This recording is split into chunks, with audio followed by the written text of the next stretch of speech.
আল্লাহ সুবহানাহু ওয়া তাআলার দরবারে অফুরন্ত শুকরিয়া যে মহান রব্বুল আলামিন পবিত্র এই রবিউল আউয়াল মাসে পবিত্র জুমার দিনে জুমার পূর্ব মুহূর্তে আল্লাহর ঘর মসজিদে আসা ও বসার তৌফিক দান করেছেন। তারই সাথে সাথে মহাগ্রন্থ আল কোরআন ও হাদিসের আলোচনা শোনা ও বলার তৌফিক দান করেছেন। ওই মহান সত্তার দরবারে কালিমাতুল শুকর হিসাবে এক বাক্যে উচ্চ কণ্ঠে আকাশ পাতালকে ভারী করে জবান খুলে বলি আলহামদুলিল্লাহ। মহান আল্লাহ রব্বুল আলামিনের অফুরন্ত শুকর ও সুজুদ রব্বুল আলামিন আমাদেরকে সুস্থ অবস্থায় সুস্থ শরীরে আল্লাহ তাআলা বিধান পালন করার জন্য আল্লাহর ঘর মসজিদে আসার তৌফিক দান করেছেন। সম্মানিত মুসল্লিয়ানে কেরাম, আমাদের আলোচনা চলতেছিল বিশ্ব নবী, দয়ার নবী, মায়ার নবী, রাহমাতাল লিল আলামিন সাল্লাল্লাহু আলাইহি ওয়াসাল্লামের সিরাত সম্পর্কে। গত জুমায় আমরা আলোচনার শেষ পর্যায়ে বলেছিলাম যে আমার নবী, আমার আপনার প্রাণের নবী, দু জাহানের কান্ডার নবী, মায়ার নবী, রাহমাতাল লিল আলামিন সাল্লাল্লাহু আলাইহি ওয়াসাল্লামের বিবাহ হয়েছিল আম্মা জান খাদিজাতুল কুবরা রাদিয়াল্লাহু তাআলা আনহার সাথে। রাসূল করিম সাল্লাল্লাহু আলাইহি ওয়াসাল্লামের যে কয়েকজন সন্তান রয়েছে সমস্ত সন্তানই হযরত খাদিজাতুল কুবরা রাদিয়াল্লাহু তাআলা আনহার গর্ভ থেকে এসেছে। রাসূল করিম সাল্লাল্লাহু আলাইহি ওয়াসাল্লামের 4 কন্যা এবং 2 পুত্র, 2 ছেলে হযরতে কাসেম, আরেকজনের নাম হলো হযরতে তারিক, কোন বর্ণনায় তার নাম হলো আব্দুল্লাহ। আরেকজন পুত্র যিনি মারিয়া কিবতিয়া রাদিয়াল্লাহু তাআলা আনহার গর্ভ থেকে এসেছেন, তার নাম হলো ইব্রাহিম। রাসূলের এই 3 সন্তানই আপনার ছোট অবস্থায় মারা যায়। সন্তান দেনও আল্লাহ তাআলা, আবার সন্তান নেনও আল্লাহ তাআলা, এখানে কার কোনো হাত নেই।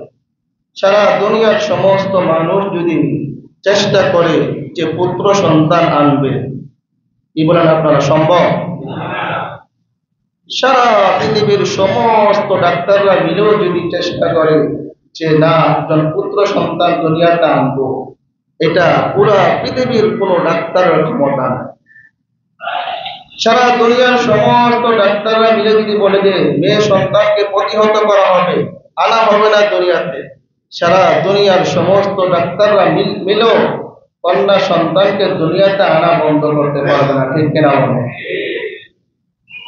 তো রাসূলের পুত্র সন্তানগুলো যখন আপনার ছোট অবস্থায় মারা গেলেন, তবে হযরত কাসেম, যার উপনামে, যার নামে রাসূলকে ডাকা হয় আবুল কাসেম, হযরত কাসেম রাদিয়াল্লাহু তাআলা আনহু সম্পর্কে এতটুকু জানা যায় তিনি ঘোড়ায় আরোহণ করতে পারতেন, সওয়ার হতে পারতেন, এতটুকু বলা হচ্ছে। বাকি 2জন ছোট অবস্থায় মারা গেছে। রাসূলের সন্তানগুলো ইন্তেকাল করার পরে আরবের লোকেরা রাসূল করিম সাল্লাল্লাহু আলাইহি ওয়াসাল্লামকে নিয়ে তিরস্কার করা শুরু করে। রাসূলকে বলতে লাগলেন রাসূল নির্বংশ, লেজ কাটা, এরকম বিভিন্ন মন্তব্য করতে লাগলেন, যার কারণে আল্লাহ সুবহানাহু ওয়া তাআলা রাসূলকে সান্ত্বনা দিয়ে সূরাতুল কাউসার নাযিল করেন, ইন্না আ'তাইনাকাল কাউসার ফাসাল্লি লিরাব্বিকা ওয়ানহার ইন্না শানিআকা হুয়াল আবতার। হে নবী, আমি আপনাকে হাউজে কাউসার দান করলাম, সুতরাং আপনি আপনার রবের নামে কুরবানি করুন এবং নামাজ পড়ুন। ইন্না শানিআকা হুয়াল আবতার, আপনার শত্রু আপনাকে লেজকাটা বলে নির্বংশ বলে, না না না না, আপনার শত্রুরাই হলো নির্বংশ, তাদের নাম নিশানা নেওয়ার, তাদের নাম নেওয়ার কেউ থাকবে না।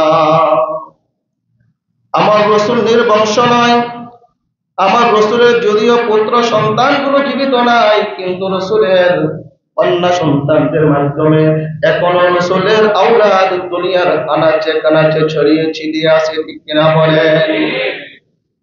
রাসূলের চার কন্যা, বড় কন্যা হযরতে যায়েনব রাদিয়াল্লাহু তাআলা আনহা, দ্বিতীয় কন্যা হযরতে রুকাইয়া রাদিয়াল্লাহু তাআলা আনহা, তৃতীয় কন্যা হযরত উম্মে কুলসুম রাদিয়াল্লাহু তাআলা আনহা। রাসূলের সবচেয়ে আদরের দুলারি, সবচেয়ে প্রিয় কন্যা, সর্বসম্মতিক্রমে সমস্ত মুফাসসিরিন একরামের নিকটে, সমস্ত মুহাদ্দিসিন একরামের নিকটে সবচেয়ে আদরের মেয়ে হলেন হযরতে ফাতেমা রাদিয়াল্লাহু তাআলা আনহা। রাসূল করিম সাল্লাল্লাহু আলাইহি ওয়াসাল্লামের সবচেয়ে বড় মেয়ে হযরতে যায়েনব রাদিয়াল্লাহু তাআলা আনহাকে বিবাহ দিয়েছেন আস ইবনে রবিয়ার সাথে। ওই সময় ওই ব্যক্তি কাফের ছিল। আগেরকার জামানায় কাফেরের সাথে বিবাহ বন্ধন জায়েজ ছিল, বৈধ ছিল। পরবর্তীতে আল্লাহ পাক রব্বুল আলামিন কোরআনের আয়াত নাযিল করে কাফেরদের সাথে বিবাহ দেওয়া অথবা কাফের মুশরিকদেরকে বিবাহ করা উভয়টাকে আল্লাহ তাআলা হারাম করে দিয়েছেন।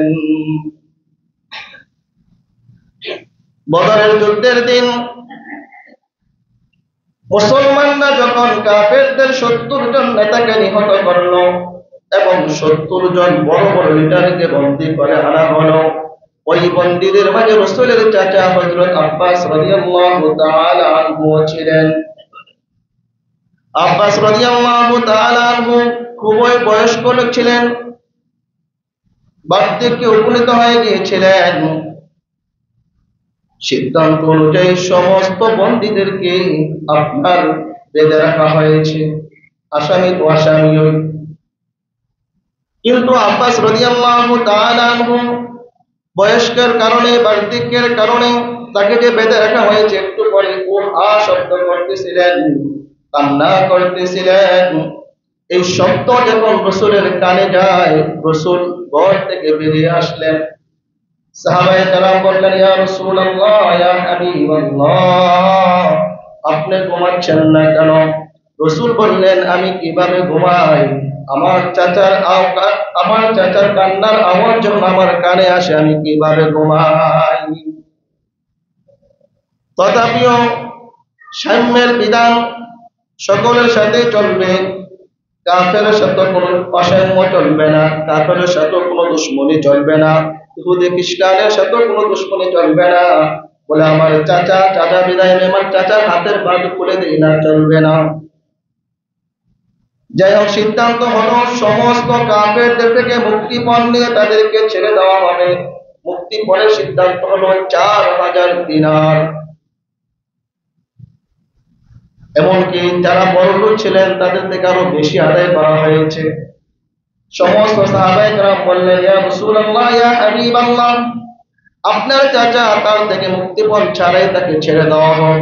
রাসূল বললেন যে না না না, বরং তার কাছ থেকে আরো বেশি নেওয়া হবে, কারণ তিনি ছিলেন ধনী লোক এবং তার কাছ থেকে 4000 দিনারের তুলনায় বেশি নেওয়া হয়েছে। হযরতে যায়েনব রাদিয়াল্লাহু তাআলা আনহুর স্বামী আস ইবনে রবিআ, তিনিও বন্দী হয়ে আসছিলেন। কিন্তু আস ইবনে রবিআ ছিল খুবই দরিদ্র মানুষ। তিনি মুক্তিপণ দিবে কোথায় থেকে, এত টাকা দিবে কোথায় থেকে? সুতরাং রাসূলের মেয়ে যায়েনবের নিকটে মক্কায় চিঠি প্রেরণ করা হলো, তুমি তোমার স্বামীর মুক্তিপণ প্রেরণ করো, টাকা প্রেরণ করো, টাকা পাঠাও। হযরতে যায়েনব রাদিয়াল্লাহু তাআলা আনহু, তিনি তার গলার একটি চেইন ছিলেন, একটি হার ছিল, ওই হারটা মুক্তিপণ হিসাবে মদিনায় প্রেরণ করে দিলেন, পাঠিয়ে দিলেন। রাসূলের দরবারে যখন ওই হারটুকু পেশ করা হলো, রাসূল দেখার সাথে সাথে তার দুই চোখ দিয়ে পানি ঝরতে লাগলো, কান্না করতে লাগলেন। কারণ এই যে হাতটা, এই হাতটা ছিল রাসূলের স্ত্রী খাদিজা রাদিয়াল্লাহু তাআলা আনহা আর এই খাদিজা রাদিয়াল্লাহু তাআলা আনহা তার এই হারটা তার আদরের মেয়ে বড় মেয়ে জয়নব রাদিয়াল্লাহু তাআলা আনহার বিবাহের সময় মোহর হিসাবে দিয়েছিলেন, যৌতুক হিসাবে দিয়েছিলেন। যেহেতু স্বামী স্ত্রীর ব্যাপার, স্বামী স্ত্রীকে আদর করে দিয়েছেন, আর ওই হার স্ত্রী তার মেয়েকে দিয়েছেন, ওই হার দেখে রসুল তার স্ত্রীর কথা মনে পড়ে গেল, যার কারণে রসুল করিম সাল্লাল্লাহু আলাইহি সাল্লামের অজান্তে চোখ দিয়ে পানি বের হয়। খাদিজা রাদিয়াল্লাহু তাআলা আনহার মৃত্যুর পরে রসুল করিম সাল্লাল্লাহু আলাইহি সাল্লাম খাদিজার জীবদ্দশায় যাদের সাথে সম্পর্ক ভালো ছিল, যাদের সাথে খাদিজা রাদিয়াল্লাহু তাআলা আনহা উঠা বসা করেছেন, যাদের সাথে তার বন্ধুত্বপূর্ণ আচরণ ছিল, খাদিজা রাদিয়াল্লাহু তাআলা আনহার মৃত্যুর পরে রাসূল ওই সমস্ত মহিলাদের নিকটে নিজের পক্ষ থেকে হাদিয়া প্রেরণ করেছেন। সুবহানাল্লাহ। এটাই ইসলামের মূলনীতি। আমার আপনার বাবা যাদের সাথে উঠা বসা করেছেন, আমার আপনার মা যাদের সাথে উঠা বসা করেছেন, তাদের মৃত্যুর পরে তাদের বন্ধুদের সাথে উত্তম ব্যবহার করলেও বাপ মা কি হয়ে যান? খুশি হয়ে যান। সুবহানাল্লাহ। এই জন্য খাদিজা রাদিয়াল্লাহু আনহা মৃত্যুর পরে রাসূল খাদিজা যে সমস্ত লোকদের সাথে, যে সমস্ত মহিলাদের সাথে সম্পর্ক ছিল, তাদের নিকটে হাদিয়া প্রেরণ করছে। এবার রাসূল করিম সাল্লাল্লাহু আলাইহি ওয়াসাল্লাম বলেন, ও আমার সাহাবায়ে কেরাম, তোমরা যদি সম্মতি হও, তোমরা যদি রাজি থাকো, তোমরা যদি খুশি থাকো, তোমরা যদি বলো, তাহলে এই যায়েনব রাদিয়াল্লাহু তাআলা আনহার এই হারটুকু তার নিকটে ফিরিয়ে দেওয়া হবে। রাসূল বলেন না যে আমি ফিরিয়ে দেব। আমরা হলে কি বলতাম? আমি যদি আমার সমাজের নেতা হইতাম, আমার মেয়ে বন্দী হয়ে আসলে, আমার মেয়ের জামাতা বন্দী হয়ে আসলে, এক সাবধান, আমার মেয়ের জামাতের ব্যাপারে কোনো কথা বলা যাবে না, আমার মেয়ের ব্যাপারে কোনো কথা বলা যাবে না, আমার মেয়ের কোনো মুক্তিপণ লাগবে না, মুক্তিপণ ছাড়াই আমার মেয়েকে মুক্ত, আমার সন্তান অন্যায় করেছে, আমি নেতা, সাবধান, আমার ছেলেকে জেলখানে বন্দী করা যাবে না। দেশে পুরা পৃথিবীতে এমনই চলতেছে। মানে আমরা ক্ষমতার অপব্যবহার যেটাকে বলি। শরীয়তের বিধান ছিল যেই অন্যায় করুক, হোক আমি দেশের প্রধানমন্ত্রী, আমার ছেলে যদি অন্যায় করে তাকে আরো কঠিন শাস্তির সম্মুখীন করতে হবে, আমার মেয়ে যদি অন্যায় করে তাকে আরো কঠিন শাস্তির সম্মুখীন করতে হবে, এটাই শরীয়তের বিধান ছিল। কিন্তু আমরা শরীয়ত মানি না। আমার ছেলে অন্যায় করলে কিছুই না, অন্যের ছেলে অন্যায় করলে একবারে চেপে দোষ। অন্যের ছেলে সামান্য অন্যায় করলে সেটাকে আমরা খুব ভালোভাবে কি করি? পাকড়াও করি, তাকে ধরার চেষ্টা করি। কিন্তু আমার আপনার সন্তান, আমি নেতা, আমার সন্তান অন্যায় করলে এটা কিছুই। রাসূল কিভাবে বলছেন? রাসূল রাষ্ট্রপ্রধান। বদরের যুদ্ধের সময় কিন্তু রাসূল রাষ্ট্রপ্রধান, মক্কার মদিনার রাষ্ট্রপ্রধান রাসূল তখন। রাসূল বলেন নাই যে আমার মেয়ের হার আমার মেয়ের কাছে ফিরাই দে, বলে না। রাসূল বলছেন যদি তোমরা যদি রাজি থাকো, তোমরা যদি বলো, তাহলে তোমরা ফিরাই দিতে পারো। আমি ফিরাই দিতে আমি বলি না। রাসূল বলে তোমরা যদি চাও, তোমরা যদি বলো, তাহলে তোমরা ফিরাই দাও। কথা শুনতে কি সুন্দর কথা, দেখছেন কত চমৎকার কথা। রাসূল তো ইচ্ছা করলে বলতে পারতেন যে আমার মেয়ের হাত, আমার মেয়ের কি লাগবে না? মুক্তিপণ লাগবে না। আমার মেয়ের জামাই কি লাগবে না? মুক্তিপণ লাগবে না। মুক্তিপণ ছাড়াই তাদেরকে ছেড়ে দেওয়া হবে না, মুক্তিপণ দিতেই হবে, দিতেই হবে। চাচার কাছ থেকে মুক্তিপণ আদায় করেছেন, আর বেশি আদায় করেছেন। আর নিজের মেয়েরও কি মুক্তিপণ ছাড়া তার মেয়ের জামাইকে ছাড়ে নাই, হার প্রেরণ করেছেন। দেখার পরে নিজের স্ত্রীর স্মৃতি তো দেখার পরে অজান্তে চোখ দিয়ে পানি বের হয়ে আসলেন, বললেন যে তোমরা যদি রাজি থাকো, তোমরা যদি চাও, তাহলে ফিরাই দিতে পারো। সাহাবায়ে কেরাম সকলে আনন্দ চিত্তে এক বাক্যে বললেন যে না, আমরা এই হার আপনার কন্যা যায়েনব রাদিয়াল্লাহু তাআলা আনহার কাছে ফিরিয়ে দেব। সুবহানাল্লাহ। রাসূল করিম সাল্লাল্লাহু আলাইহি সাল্লাম সাথে সাথে তার মেয়ের জামাইকে বলে দিলেন, তুমি মক্কায় গিয়ে আমার মেয়েকে পাঠিয়ে দিবা, আমার মেয়েকে মদিনায় প্রেরণ করে দিবা। যাই হোক, পুনরায় যখন আমার এই আমর ইবনে আস ইবনে রবিআ আমরুল আসিম বড় সাহাবী, আর আসিম রবিয়া হলেন কি, উনি হিন্দু ছিলেন, পরবর্তীতে মুসলমান হয়েছে। পুনরায় যখন আবার সিরিয়ায় ব্যবসা করতে গেলেন, তাকে আবার পাকড়াও করা হলো, আবার বন্দী করা হলো, এবারও তাকে ছেড়ে দেওয়া হলো। এবার তিনি মক্কায় এসে, বিশাল বড় ব্যবসায়ী ছিলেন, তার কাছে যারা পাওনা দাওনা ছিলেন সকলের পাওনা দাওনা পরিশোধ করে তিনি প্রকাশ্যে বললেন যে আমি এখন থেকে মুসলমান হয়ে গেলাম, কালিমা পড়লেন, লা ইলাহা ইল্লাল্লাহু মুহাম্মাদুর রাসূলুল্লাহ। তিনি সাথে সাথে বললেন যে আমি কেন মক্কায় এসে ইসলাম ধর্ম গ্রহণ করলাম। হয়তো মক্কার লোকেরা বলতে পারে যে আমি তাদের ব্যবসায়িক টাকা পয়সা নিয়ে তাদের ব্যবসায়িক টাকা পয়সা মেরে দেব, অথবা লোকেরা বলবে যে আমি পাকড়াওর ভয়ে আমি ইসলাম ধর্ম গ্রহণ করেছি না, আমি পাকড়াও বলে ইসলাম ধর্ম গ্রহণ করি নাই, বরং আমি স্বেচ্ছায় খুশি মনে আমি ইসলাম ধর্ম গ্রহণ করেছি। সুবহানাল্লাহ।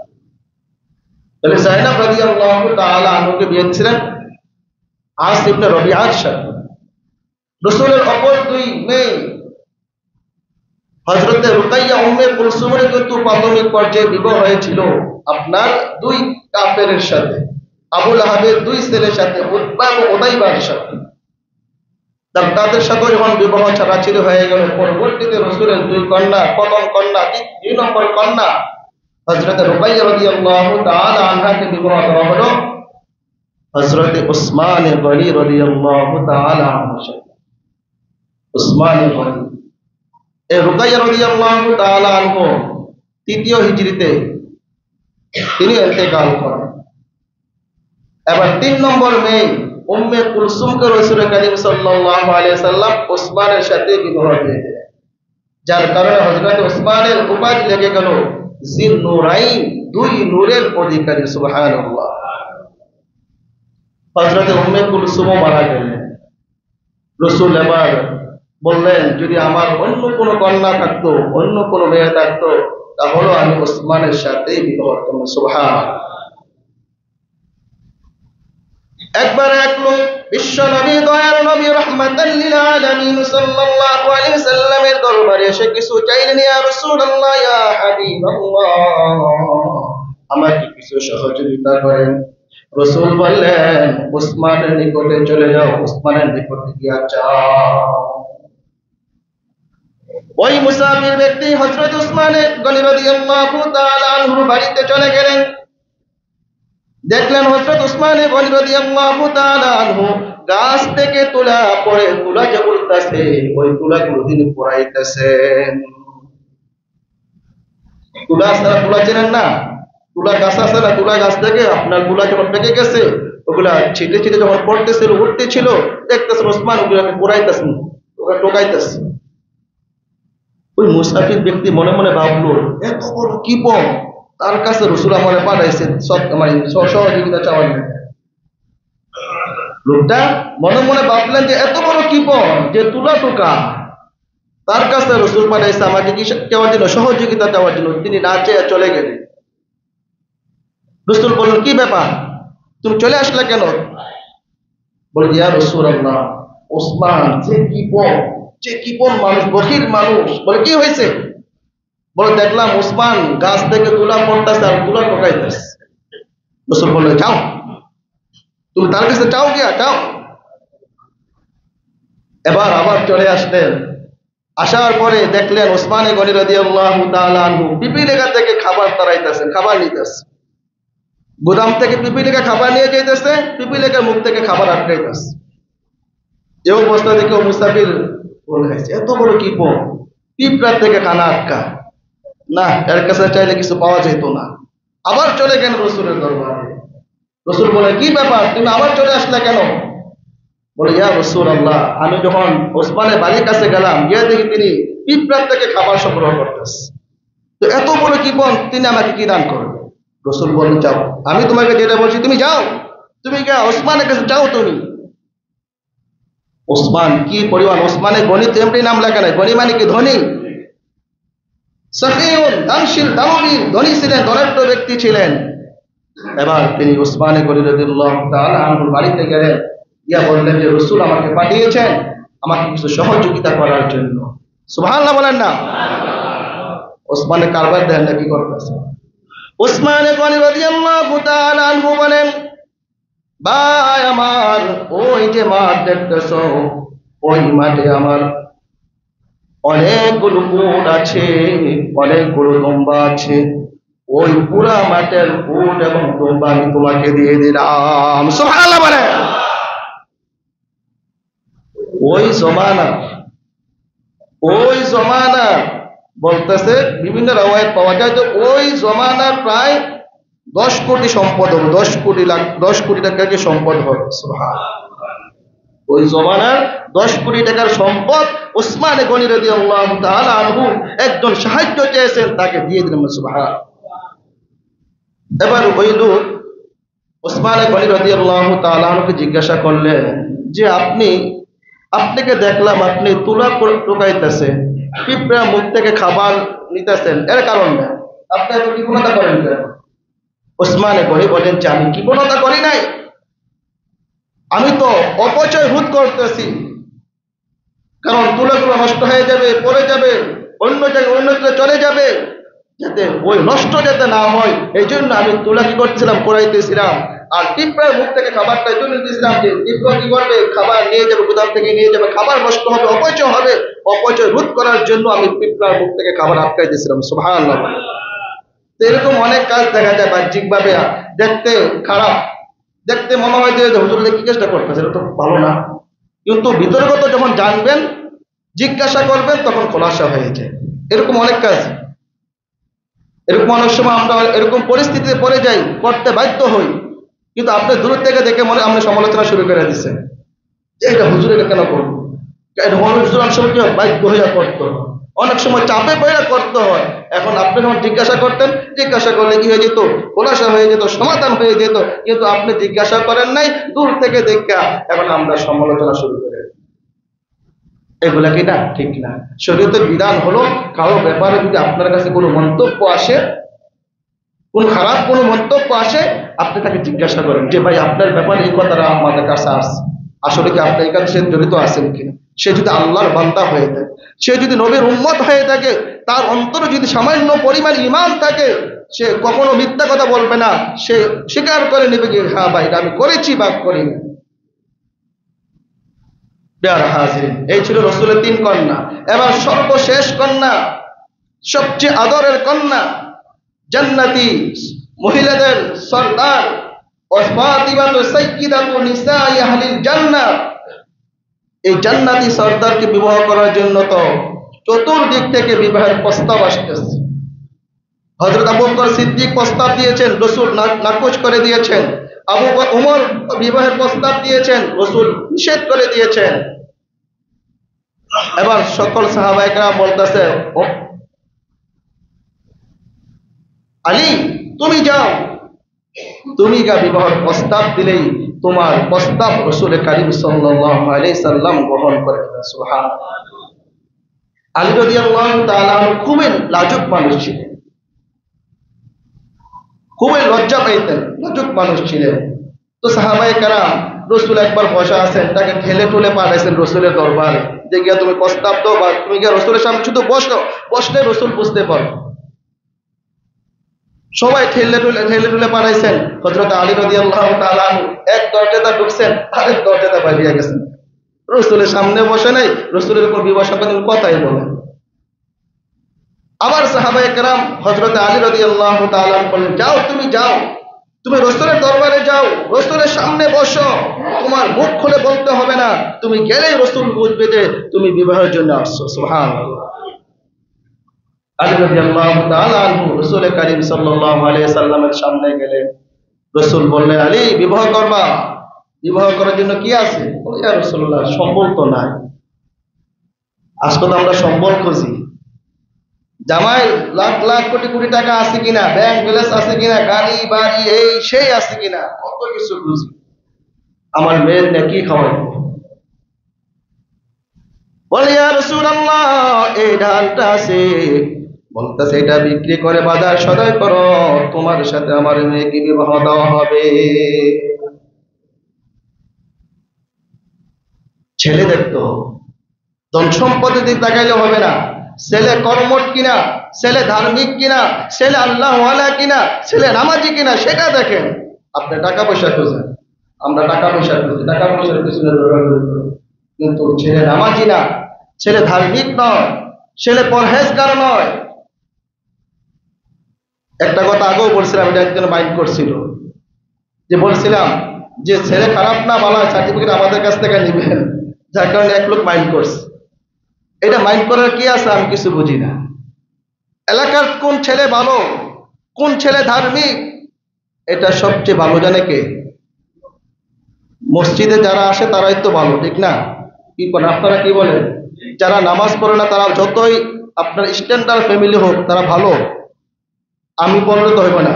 রসুল বলছেন যে যতই স্ট্যান্ডার্ড হোক, যতই বড় লোক হোক, যতই কোটিপতি হোক, তার মধ্যে যদি দিন না থাকে, ধার্মিকতা না থাকে, সে মুসলমানের কাতারে পড়ে না, ঠিক কিনা বলেন?